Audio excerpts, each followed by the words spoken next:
성경 말씀 보겠습니다. 성경 말씀은 사도행전 4장 18절에서 22절까지의 말씀입니다.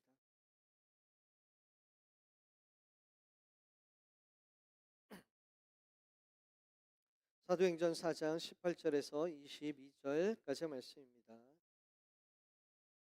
교독하면서 봉독합니다. 그들을 불러 경고하여 도무지 예수의 이름으로 말하지도 말고 가르치지도 말라 하니, 베드로와 요한이 대답하여 이르되 하나님 앞에서 너희의 말을 듣는 것이 하나님의 말씀을 듣는 것보다 옳은가 판단하라. 우리는 보고 들은 것을 말하지 아니할 수 없다 하니, 관리들이 백성들 때문에 그들을 어떻게 처벌할지 방법을 찾지 못하고 다시 위협하여 놓아 주었으니, 이는 모든 사람이 그 된 일을 보고 하나님께 영광을 돌림이라. 이 이 표적으로 표적으로 병 병 나은 나은 사람은 사람은 40여 40여 세나 세나 되었더라. 되었더라. 아멘. 아멘. 오전에 우리 조선아 집사님 어제 친정 아버지가 돌아가셨어요. 그래서 우리 조선아 집사님 보시면 서로 위로해 주셨으면 좋겠습니다. 주님의 평안이 함께 하시기를 축원합니다.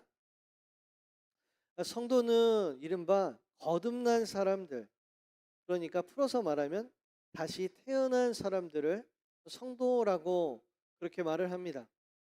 그러므로 거듭난 성도들은 거듭난 채로 있는 것이 아니라 성장해야 되고 자라나야 합니다.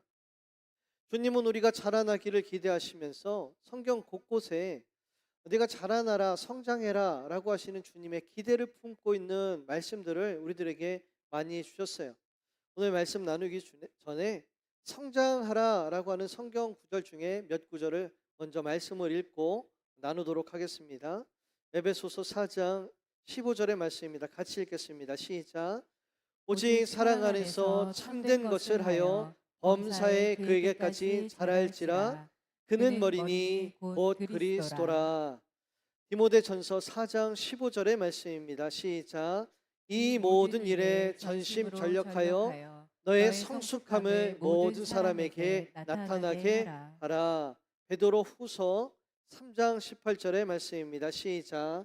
오직 우리 주 곧 구주 예수 그리스도의 은혜와 그를 아는 지식에서 자라가라. 영원히 이제와 영원 날까지 그에게 있을지어다. 아멘. 이제 막 두 돌을 지나서 말을 배워가는 한 아이가 구멍난 양말에 엄지발가락이 이렇게 나온 것을 보고 엄마에게 그렇게 말을 했어요. 엄마, 발가락이 까꿍했어. 이렇게 말을 했어요. 어때요? 2살 난 아이의 언어치고는 굉장히 수준이 높잖아요. 얼마나 잘 표현해요. 그래서 엄마가 너무 좋아서 우리 아이는 천재인가 보다. 어떻게 표현을 이렇게 하지? 그러면서 막 우리 아이가 천재라고 막 자랑을 하고 다녔어요.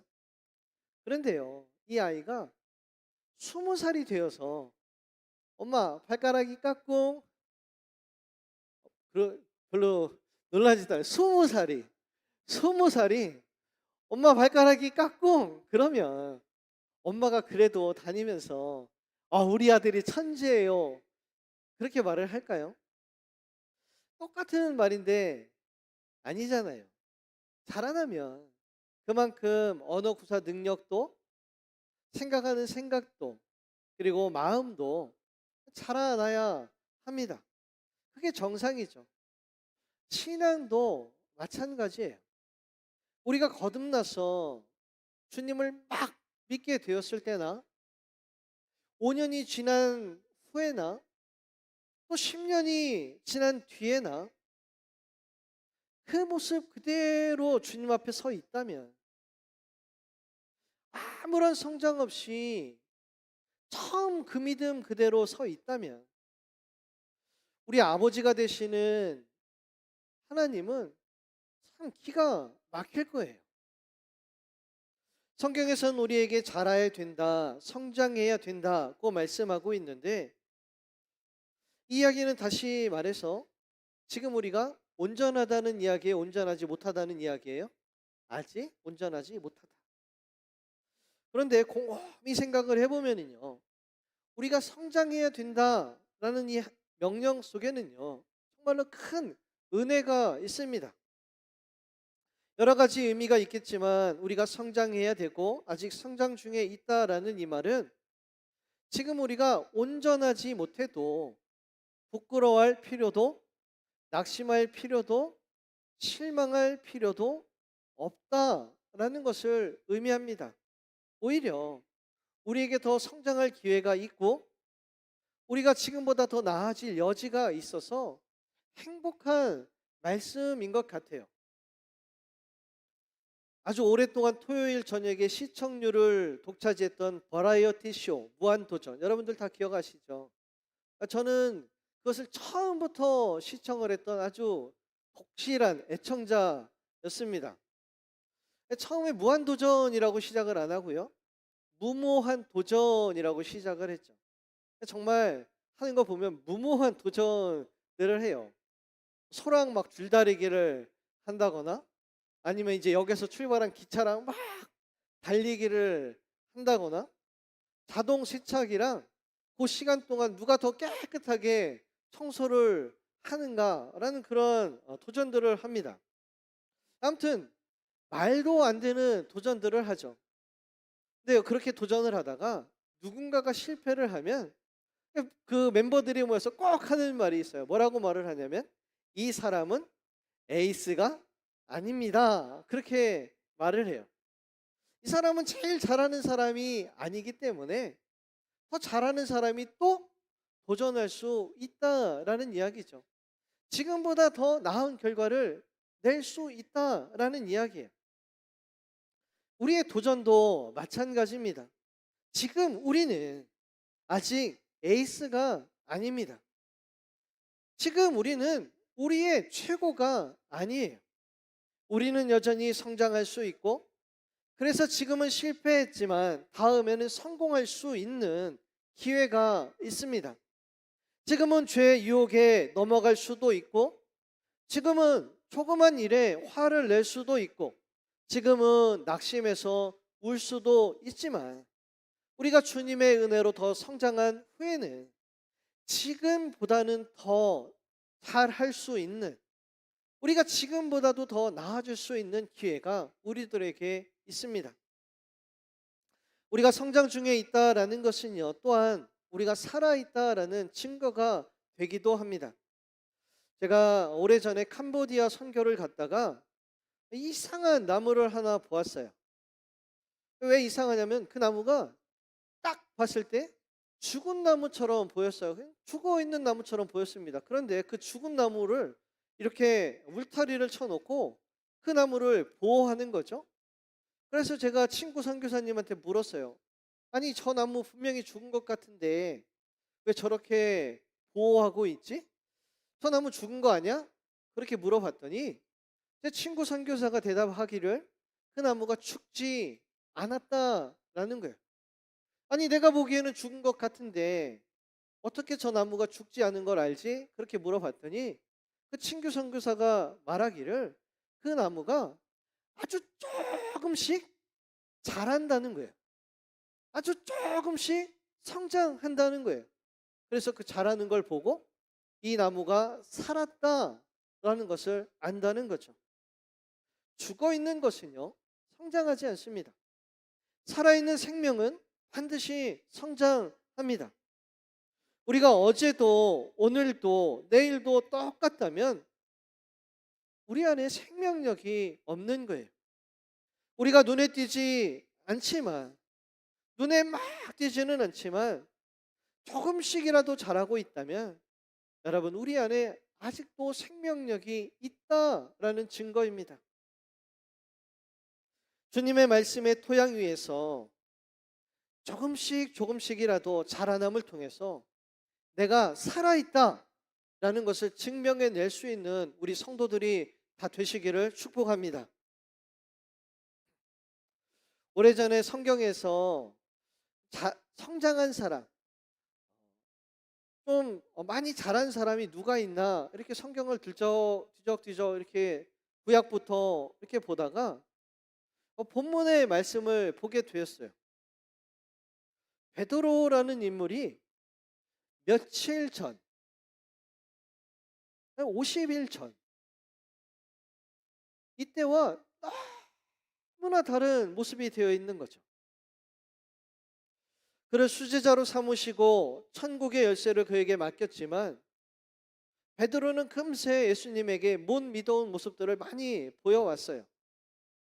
만약에 저라면 베드로의 실수들을 보면서 아유 저 믿지 못할 놈 이렇게 낙인을 꽝 찍어놨을지도 모를 것 같아요. 신뢰라는 것이 야 나 믿어 이렇게 한다고 쌓여지는 게 신뢰가 아니잖아요. 신뢰는 계속해서 신뢰할 만한 것들이 쌓이고 쌓여서 신뢰라는 것이 생기는 거잖아요. 그러나 주님은 배신한 베드로를 찾아와서 내 양을 먹이라 하실 만큼 그렇게 계속해서 실망시켰던 베드로를 끝까지 믿어 주셨고, 그리고 베드로는 예수님의 믿음대로 사람들이 상상할 수 없을 만큼 그렇게 성장하게 되었습니다. 베드로를 끝까지 믿어주고 그리고 그에게 사명을 맡기셨던 우리 주님이 천국에서 그렇게 변한 베드로를 바라보시면서 얼마나 좋았을까요? 그렇게 많이 자란 베드로를 보면서 우리 주님이 얼마나 많이 기쁘셨을까요?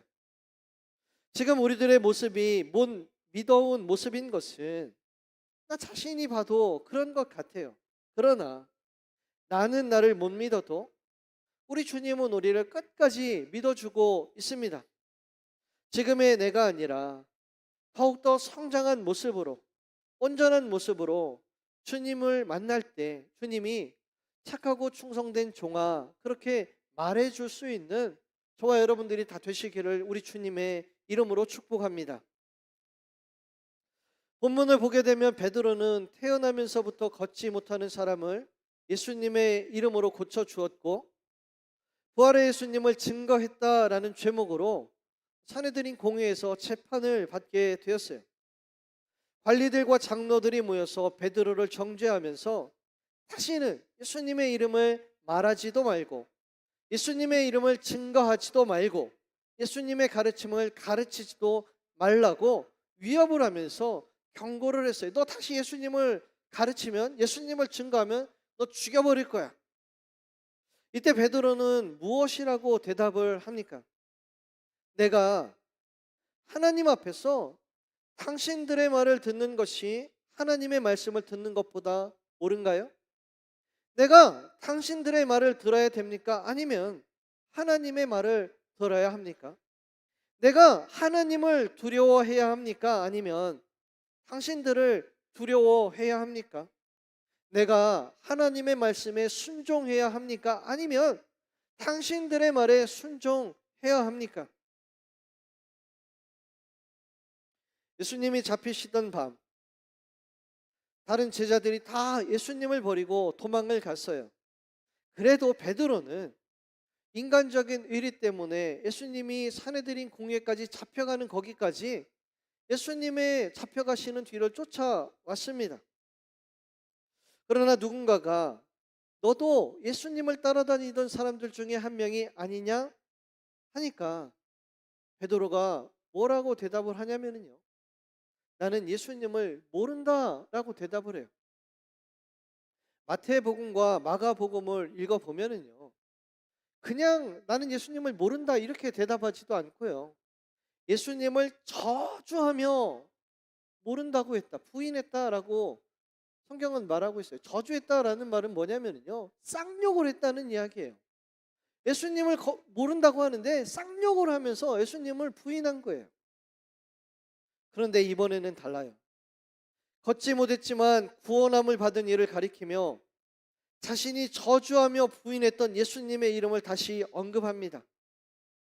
이 사람이 어떻게 구원함을 받았는가라고 오늘 나에게 질문한다면 너희와 너희 모든 이스라엘 백성들은 알아야 합니다. 너희가 십자가에 못 박고 하나님이 죽은 자 가운데서 살리신 나사렛 예수 그리스도의 이름으로 이 사람이 건강하게 되어 너희 앞에 섰느니라. 믿음이 자라고 성장한 사람들의 모습은 예수님을, 그리고 예수님의 이름을 어떻게 생각하는가, 그것을 통해서 성장했는가 성장하지 않았는가가 나타나게 되는 거예요. 베드로가 믿음이 어렸을 적에는 예수님과 예수님의 이름을 부끄러워했어요. 예수님의 이름을 부끄러워할 때 그에게는 아무런 능력도 나타나지 않았습니다. 그러나 그가 성장한 후에는 예수님의 이름을 자랑했어요. 예수님의 이름을 부끄러워하지 않고 그 이름으로 기도하니 오래도록 앉아만 있던 그 걷지 못하는 자가 일어나서 걷고 뛰고 하나님을 찬양했어요. 믿음이 자랐다라는 것은 무엇을 의미합니까? 예수님의 이름을 부끄럽게 여기지 않는 것을 의미합니다. 우리들이 예수님의 이름을 자랑할 만큼 믿음이 자랄 때 여러분, 우리들 삶 가운데 기적이 나타나게 되는 줄로 믿으시기를 바랍니다. 오늘 본문의 말씀 중에 나타난 베드로의 이 고백은요, 참 놀랍고 대단한 말씀인 것 같아요. 우리 19절 말씀을 다 같이 한번 읽어보겠습니다. 시작.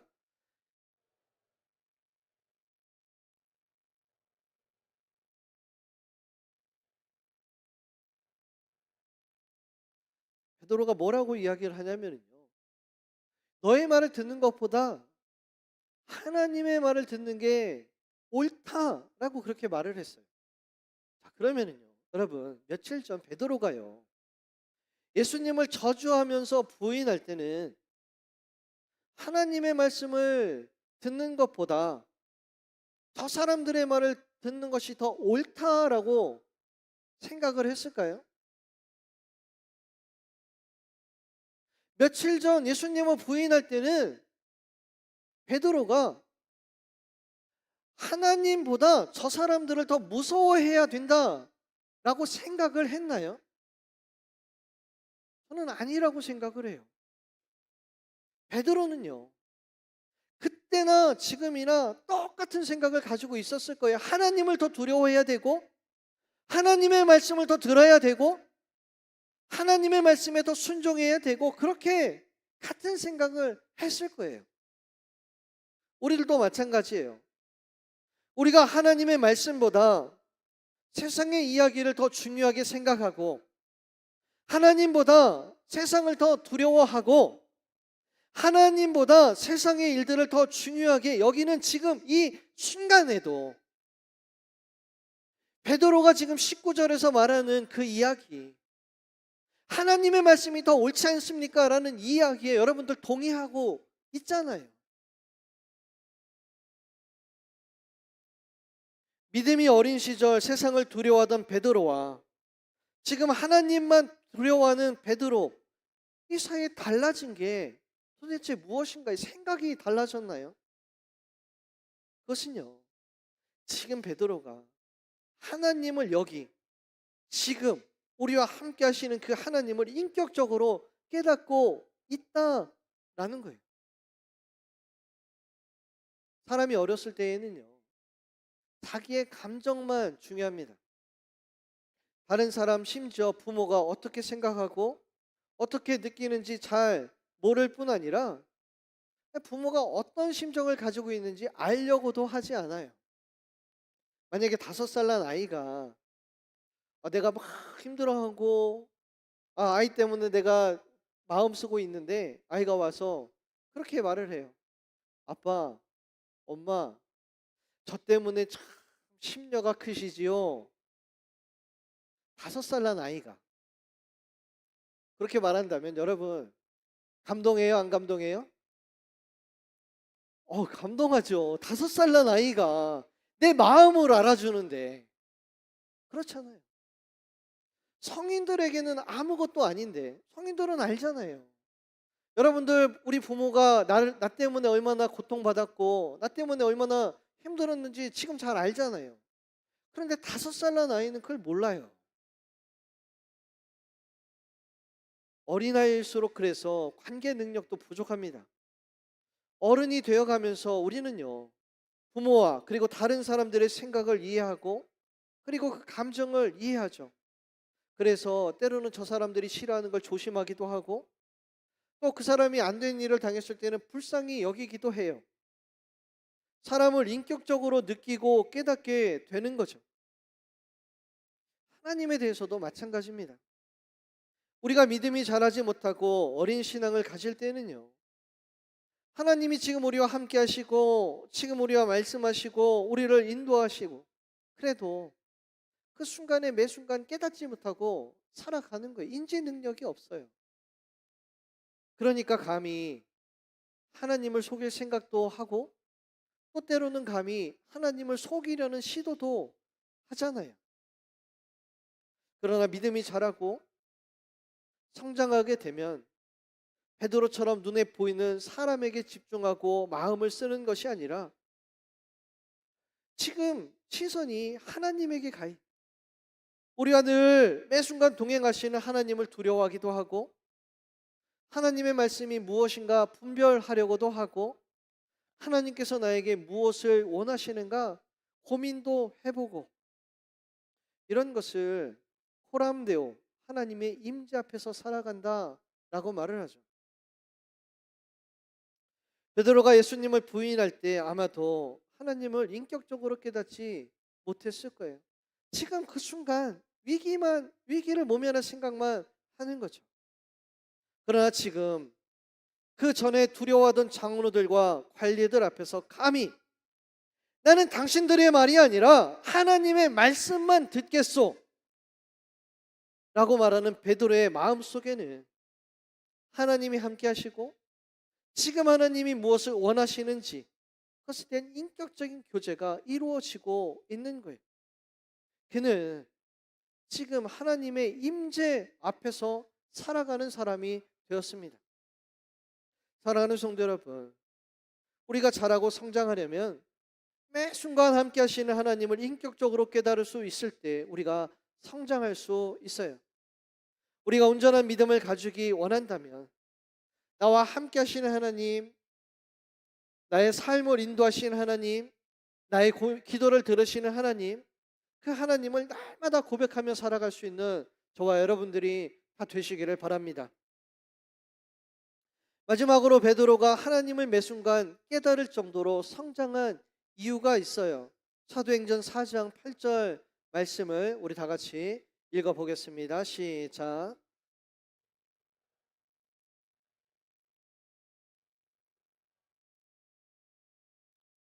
베드로가 어떻게 됐다고요? 어떻게 됐다고요? 성령이 충만했어요. 베드로가 성장한 것은요, 그가 성령 충만했기 때문이에요. 그가 성장했다라는 것은요, 성령 충만했다라는 것을 의미해요. 성경은요, 우리가 예수님을 주님이라고 고백할 때 우리 안에 성령이 계시다라고 말을 해요. 여러분들 예수님을 주님이라고 고백하십니까? 여러분 예수님을 주님이라고 고백하십니까? 예수님을 주님이라고 고백하십니까? 여러분들 안에 성령님이 계신 줄 믿으시기를 바랍니다. 성령님이 아니고는 예수님을 주님이라고 고백할 수 없어요. 고린도전서 12장 3절 말씀을 다 같이 읽어보겠습니다. 시작.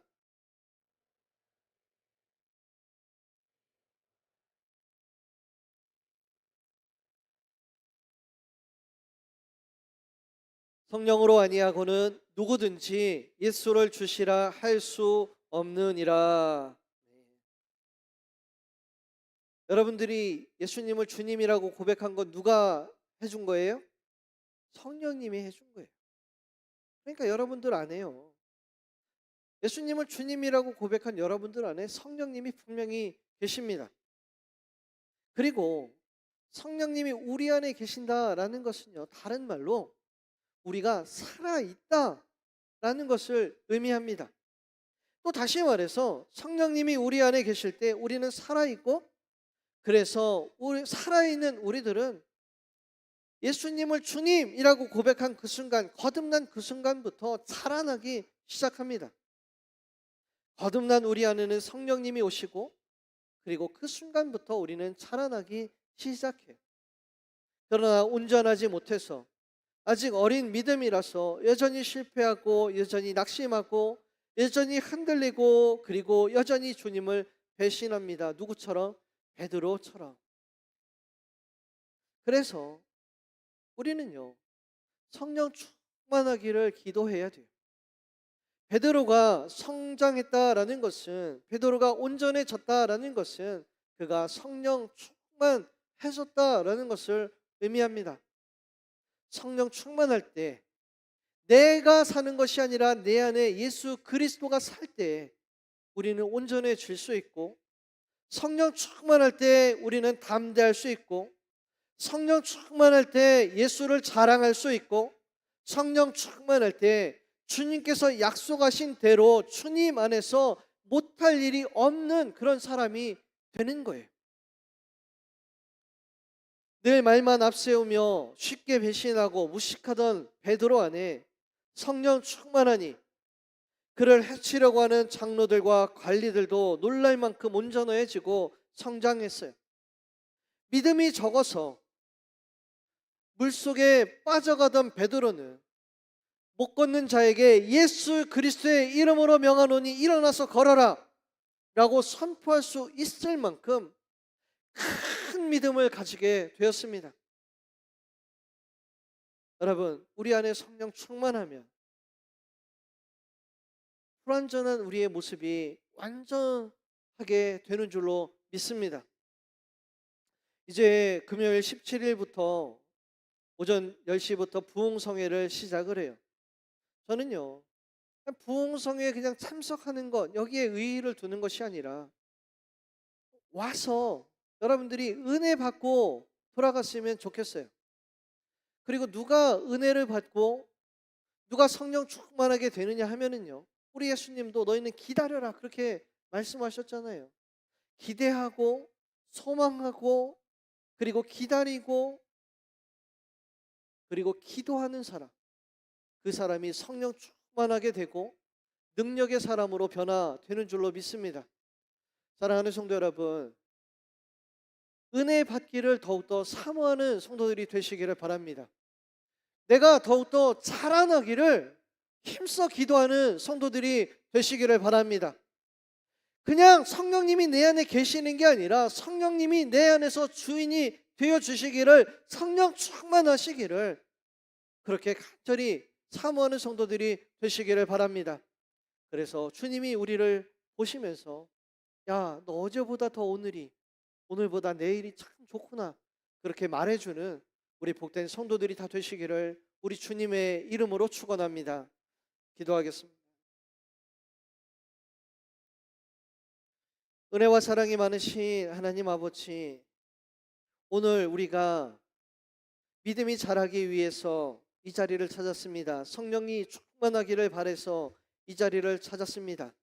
주님, 바라고 원하고 소망하는 모든 이들 가운데 약속하신 성령으로 충만하게 하여 주셔서 세상을 능히 이기는 복된 성도들이 다 되게 주여 축복하여 주시옵소서. 이제 곧 있을 부흥의 가운데 은혜를 사모합니다. 성령님을 사모합니다. 오셔서 우리와 함께하여 주시고 우리들 성령으로 다시 일어서는 복된 성도들이 다 되게 주여 축복하여 주시옵소서.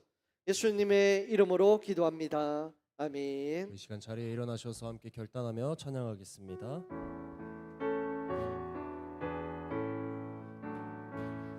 이 기쁜 소식을 온 세상 전하세, 귀환한 고통을 당하는 자에게 주 믿는 성도들 다 전할 소식을 성령이 오셨네, 성령이 오셨네, 성령이 오셨네, 내 주에 보내신 성령이 오셨네. 이 기쁜 소식을 온 세상 전하세, 성령이 오셨네. 마당의 방에서 저 사로잡힌 자 다 구원하시고 참 자유 주셨네. 승리의 노래가 온 성에 들리니 성령이 오셨네. 성령이 오셨네. 성령이 오셨네. 내 주에 보내신 성령이 오셨네. 이 기쁜 소식을 온 세상 전하세. 성령이 오셨네.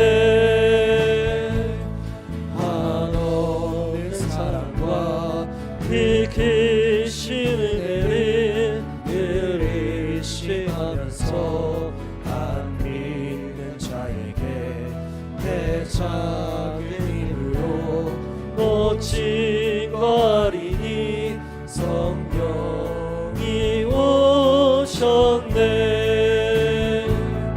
성령이 오셨네. 성령이 오셨네. 내 주에 보내신 성령이 오셨네. 온 세상 전하세. 성령이 오셨네.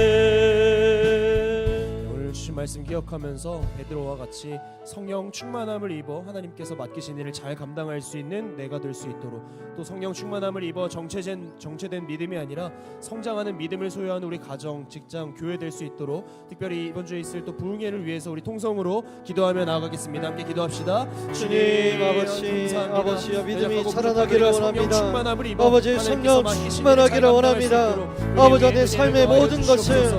아버지 주께 맡기기를 원합니다. 아버지여 주님의 임재 앞에 살아가기를 원합니다. 아버지여 주님과 동행하는 삶을 살기를 원합니다. 아버지여 믿음이 자라게 하여 주시옵소서. 아버지여 부흥회를 통하여서 더욱더 은혜 받은 자가 되게 하시고 아버지여 성령 충만한 자가 되게 하여 주시옵소서. 하늘에 더 가까운 삶을 살아갈 수 있도록 주여 인도하여 주시옵소서. 아버지 은혜 기도하시옵소서. 주님, 우리들 은혜를 사모하고 성령을 사모하는 성도들이 되게 하여 주시옵소서. 주님, 우리들 자라나기를 힘쓰는 성도들이 되게 하여 주시옵소서. 그래서 그 자라남을 통해서 내가 살아있음을 증거해내는 우리 복된 성도들이 다 되게 주여 축복하여 주시옵소서. 지금은 우리 주 예수 그리스도의 은혜와 하나님 아버지의 크신 사랑과 성령님의 충만하심이 성령 충만하기를 원하고 믿음이 자라기를 원하는 우리 사랑하는 성도들 위해 영원토록 함께 하시기를 간절히 축원하옵나이다. 아멘.